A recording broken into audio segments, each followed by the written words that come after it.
Hey guys, it's Greg. In this video, I would like to show you Vlad, the boss battler from Ludus Magnus Studio. Vlad, the game that we got, it's a prototype, so keep this in mind.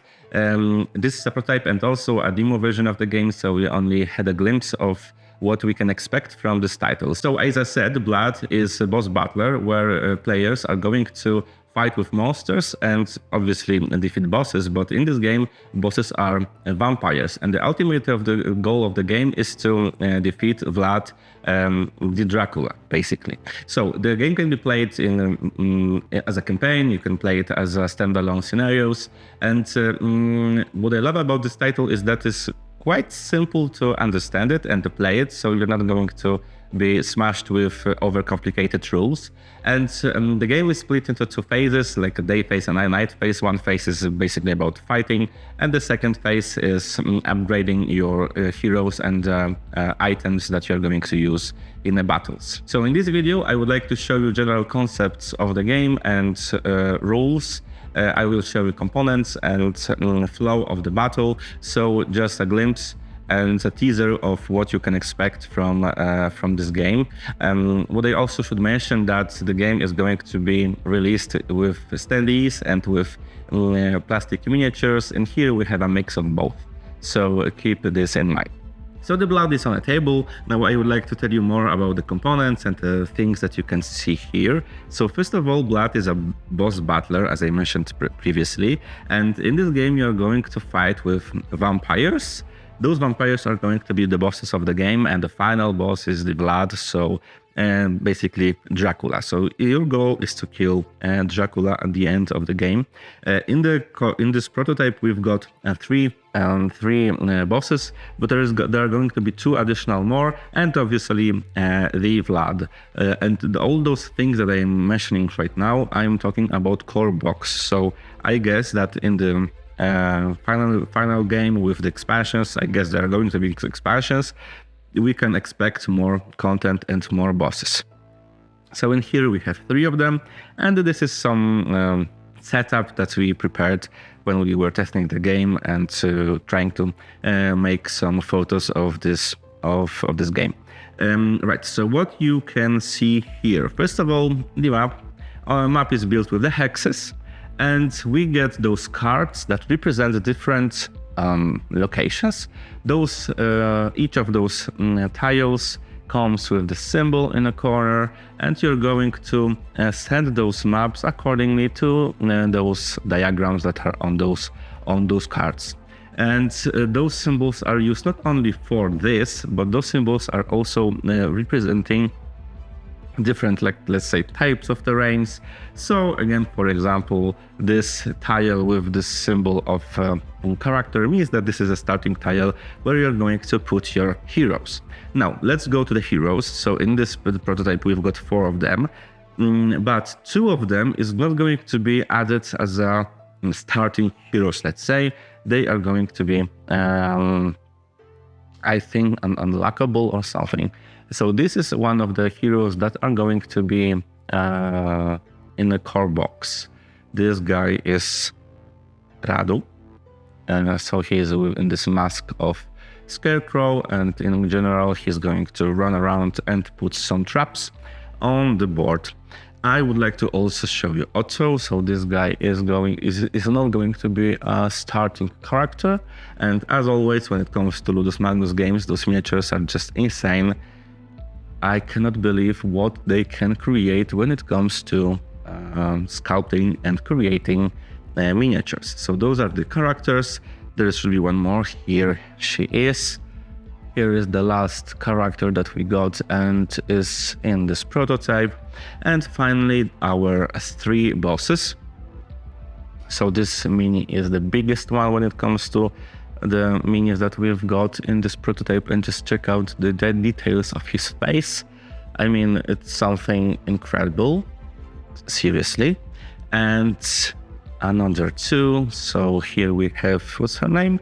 Lucilla. So this is Lucilla, and yeah, I love that they're using this second type of plastic in here to add this extra oomph to those minis, especially that not all players are painting their minis, so all those details are very cool and elevate just how the game looks on a table. So those are the minis that we got in this prototype.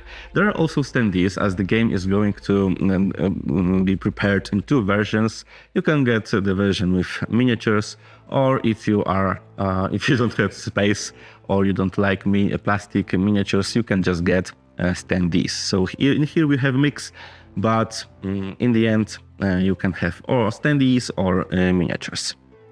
We also have some scenic elements on the board, so like those scripts, tombs and so on, that you can interact with them. So this is the map, and now let's go to this part over here. This is like centerpiece of the game, this board. As on this board you are going to put your cards that you are going to use in specific round, but also on this board you're going to put cards of the boss that you're fighting with and additional cards of the minions that are going to appear or start on the board. So how it works, this is called the chain, I think. And if you can, I don't know if you can see it, we have those numbers in here. 1, there is 2, there is 3, there is 4. And when you're going to play this game, you're going to use those cards, you're going to activate those cards in the specific order. So you're going to start with those cards, then going up from here, from right hand side to the left hand side, right hand side to the left hand side, and again going up from left to right. And those cards over here are a little bit specific, because those are, I would say, events. So you can use them when your conditions are met. So for example, when you destroy a tomb, something can happen, and those events, let's say this is the way to get some new resources, for example. And those resources are tracked on this board with dials. So we have 4 types of resources. You're just going to use those dials.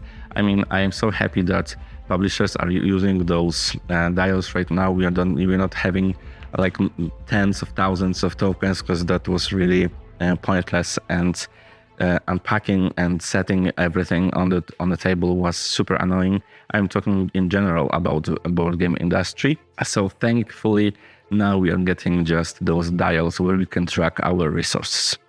And now another part that I would like to show you is the player board. So on the wait a second, because I need to take it. Here is our player board. This is the space for your character. In here we have different stats, like let's say might, sight. I don't know what the right names of these. I don't know what, charisma, whatever. And in here we have symbols. That symbols represents different dice that you are going to use to perform tests. So for example, if you want to test might, you're going to roll 2 red and 1 gray die. So 3 types of dices.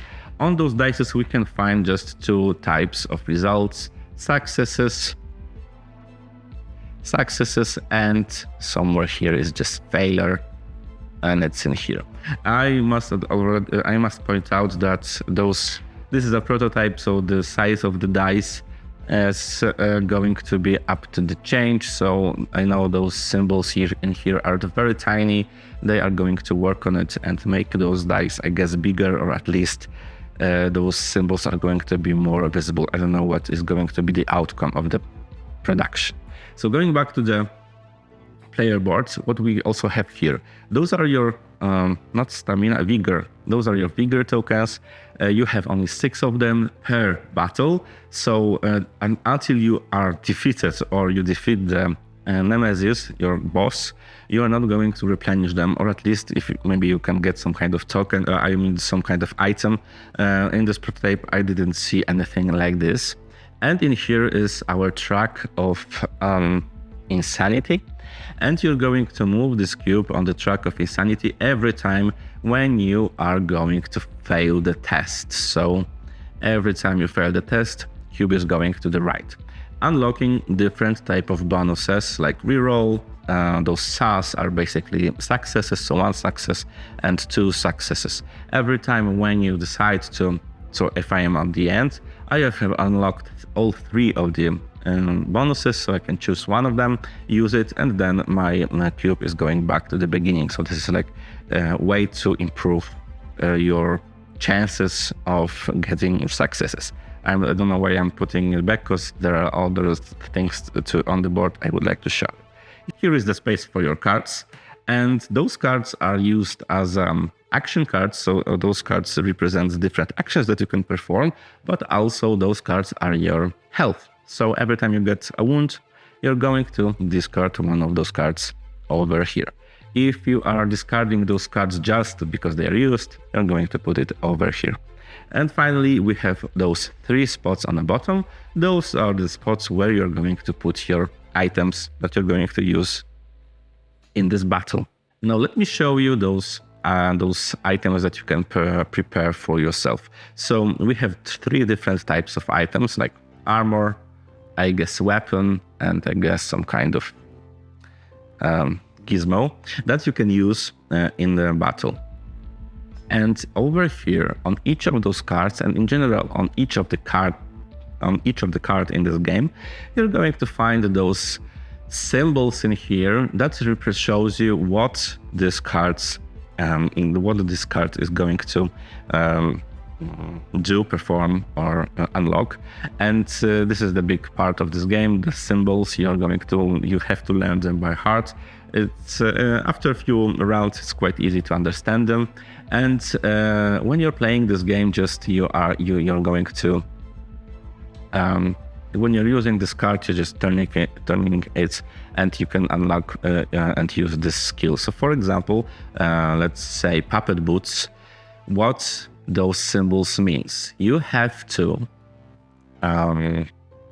exhaust one of your stamina tokens and exhaust this card. Then the effect, so the target is a hero. I mean, one of the heroes, this hero.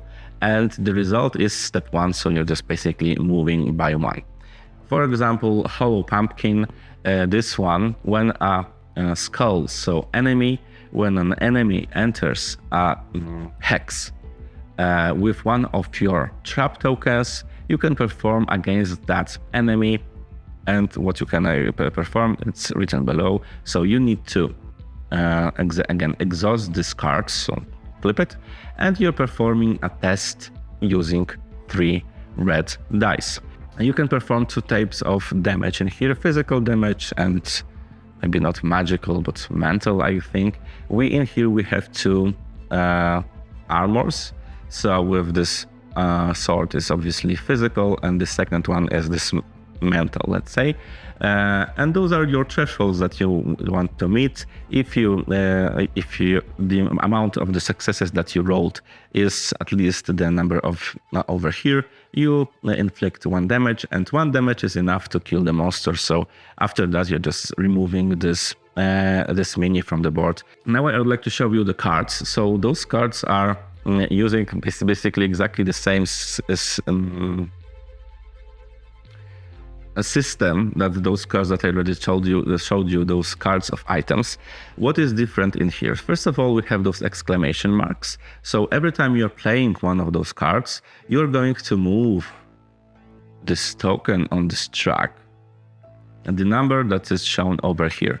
And every time when you pass this white symbol that you can see here or here or here or here, every time when this token moves on this symbol, you're going to draw one of the cards that is assigned to the boss. So this is the way to activate the boss. And the boss in the deck can have at least 2 types of cards. The cards that are just showing you that this boss is preparing to counter, and you're just adding some kind of cards that are going to be launched in the phase when the boss is activated. But some of those cards are interrupt cards. So those cards are going to be resolved instantly. When you just draw them, you're going to resolve them instantly, and then you're going to put them with the token to show that this card was already played, and it is just laying over there to remind you that this card was played. And there are also those symbols in the upper left corner. I'm going to show you them in a second. Those symbols, over there you can find some bonuses for you to the armor of the boss, because this Razvan boss, he comes with 9 the defense when it comes to the physical attack, and 9 defense when it comes to the mental attack. And those numbers over here can reduce his damage by 1. So that's why you're going to put all of those cards over there, so to remind you to subtract those numbers. So now exclamation mark means that you're going to add 2 cards. Then over here we can find some special symbols. So this symbol means that you can play more than 1 card. This is a cascade effect, because normally each character is going to play 1 card when you are playing with 4 players. When you are going to use this cascade effect, one of the players, if you're playing 4-player game, is not going to add their card to the queue. And on the bottom you have different effects that you're going to use when this card is going to be resolved. You're going to use all of those effects from top to bottom, at least if you can resolve them. If you cannot, or you decided that you do not want to resolve them, you just can skip them, and that's it. And what you can find here, for example, target enemy in a distance of 0, so the same hex, push by 2. Enemy distance from one of your traps, attack. This is the sword, so this is going to be this physical attack, and you're going to test your eyes, so you're just rolling, when it comes to Radu, 1 red and 2 black dice. Another one, for example, the target is a hero, and this hero can step by 2, so move by 2, and then twice he can perform those effects. So on a hex, in a distance from 0 to 2, you can place 1 of your trap tokens, and so on and so on. So as you can see, when you are starting to playing this game, those symbols are not so difficult to decipher. So I already told you about cards, about tokens. Now let's go to our boss. So I would like to show you this Razvan and his player and his board. So in here we have informations like this. Give me a second. So this is our Razvan, and what informations we have here? Those are like difficulty levels. So when you want to have the easiest gameplay, you want to deal 4 damage to Razvan. And where you're going to deal this damage is you can find it over here, because those are like 3 areas where you can attack him: front, left side, and right side. So with this symbol represents front, so you need to deal him 2 damage from the front, 1 damage from the left side, and 1 damage from the right side. So 4 damage, and he is going to be killed in this easiest mode. Over here we have those slots that represents weak points. So those are those cards, and as you can see, those symbols matches. So for example, in this easiest mode, you need to deal only 1 damage to right wing and left wing. So if right wing contains the maximum number of wounds, Razvan has -1 and -1 when it comes to his defense.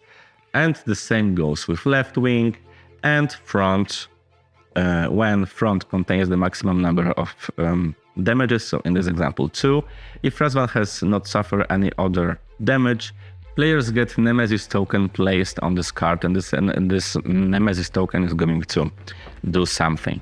Additionally, each of those bosses, they have their own mechanics. So at the beginning of the cleaning phase, or at the end of the round, place on this card a number of contagion equal to the bytes owned by the players with the player with the most, I guess, of them.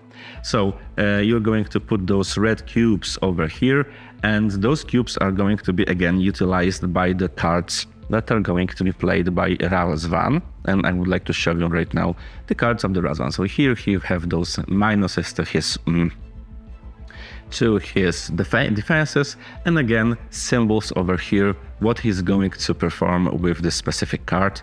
And maybe I will find this card, yes, here. So for example, if there is at least 10 contagion placed on the Razvan Nemesis card, the player are defeated, just like that. So if there's a 10 red cubes on the player on this boss card, players are going to be defeated. So this is like another additional countdown for you to be fast. And this is basically all.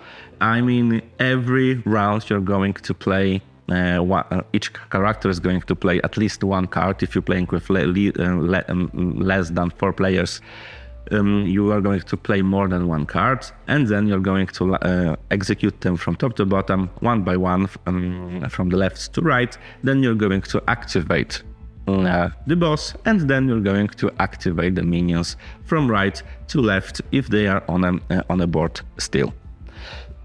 And this is the night phase. But apart from the night phase, there is also a day phase, and in the day phase you can visit the village and perform different things to prepare yourself for another battle. So you're going to spend your resources, you're going to upgrade your heroes, and so on and so on. We didn't get a lot of content when it comes to this day phase, so I cannot show you much about it, but in the end it's going to be like an upkeep phase where you're going to upgrade yourself. So this is Vlad. I must say the game is very streamlined. I mean, it's very easy to understand what are you going to do next, and how the effects of those cards can interact, because some of those cards can influence cards that are next after them. So you can give the boost for the next player. You need to make those interactions between the characters on the board, so you can enhance their upcoming action, especially that, as I said, Razvan, normally he has 9 defense when it comes to both of the types of the damage that you can deal, and on those dices, well, to be honest, it's really hard to roll those high numbers, especially, for example, if we have D4, we have not many successes in here. As you can see, 2, 2, 1, and this is it. The strongest die is, I think, the black one, but you're not going to use them super often. I mean, I would like to show you Radu. So those are the basic stats of the Radu. As you can see, mostly red dice, only in this side test you have 2 black dice, so it's not much. Interaction between players is going to be very important in this game, and also utilizing all of the items that you acquired through the game. So this is Vlad. Vlad is going to be on crowdfunding platform soon. So if you are interested in this new boss battler, just check out the description below. And this is it. Thank you so much for watching this video. See you in the next one.